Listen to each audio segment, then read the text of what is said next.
Hare Krishna. So Krishna is elaborating on the method or the procedure of remembering him at the time of death.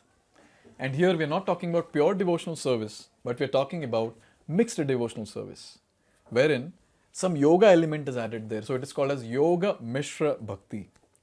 So let's see some more details to this method in shloka number 12.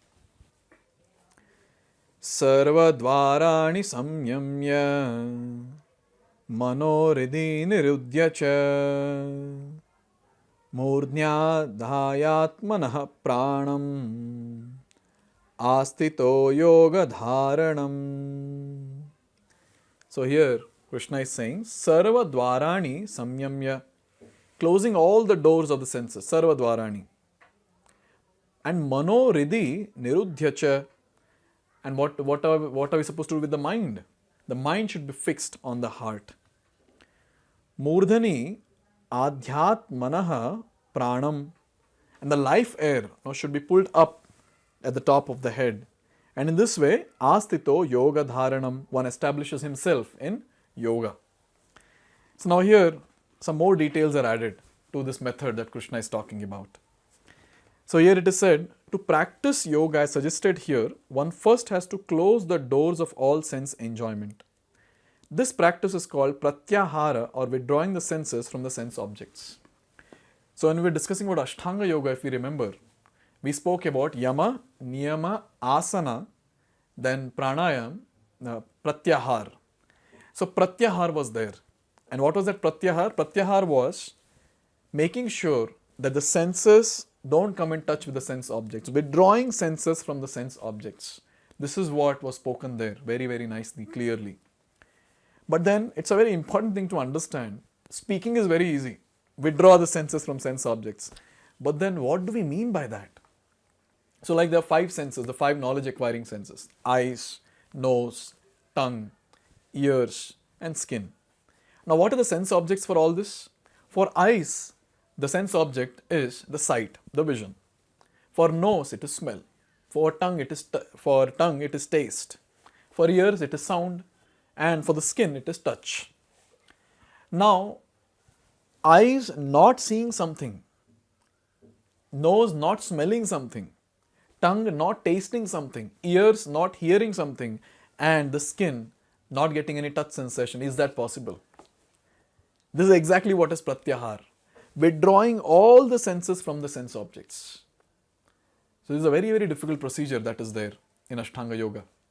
So a person, when he does that, he can actually move to the next level of dharana, dhyana and samadhi. But if this pratyahar is not happening properly, person cannot go to the higher levels in this yoga system.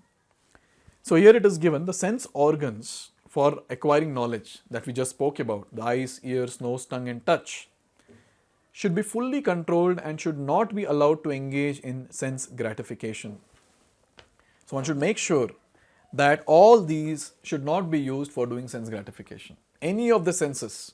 For eyes, I shouldn't see anything beautiful because that is sense gratification for eyes. The tongue shouldn't taste anything tasty.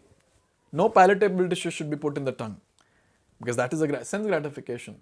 One shouldn't hear any music or any sound that gives a nice blissful feeling because that is sense gratification. One shouldn't touch anything soft, anything very nice because that is sense gratification. My God, this is too much. This is too much.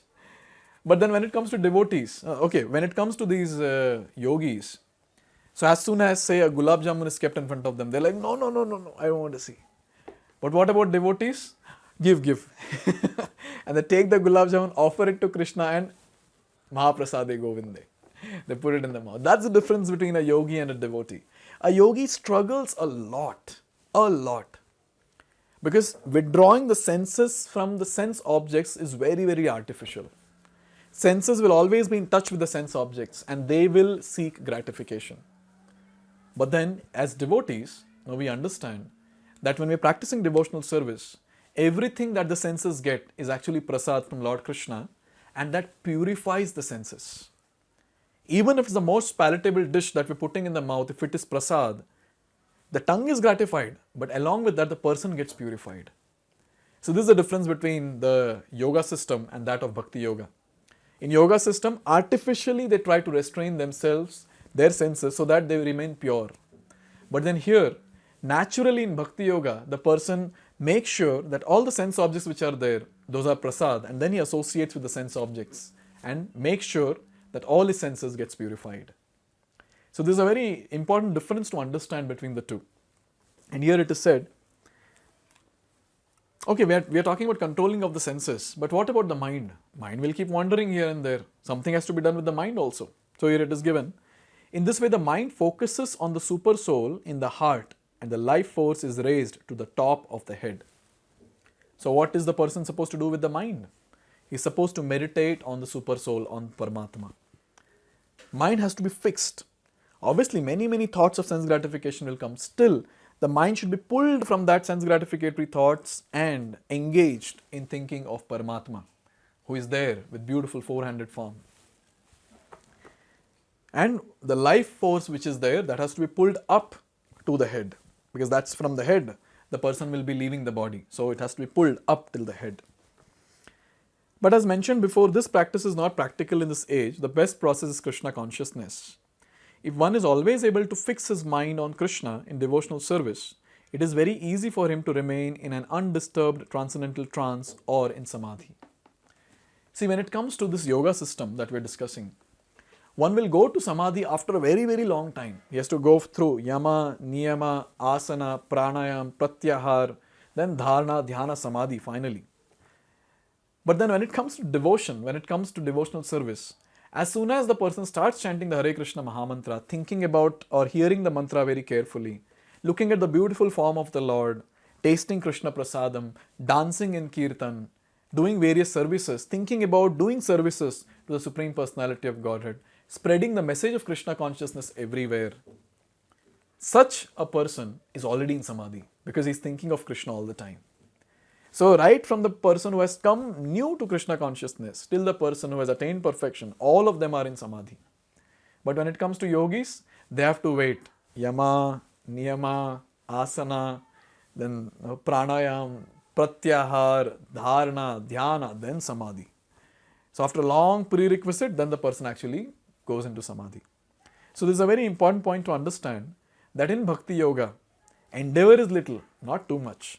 But then the result that is there is really very great as compared to any yoga system. Having understood this, let's hear some more details from Krishna about the yoga system. Hare Krishna. Hare Krishna, Hare Krishna.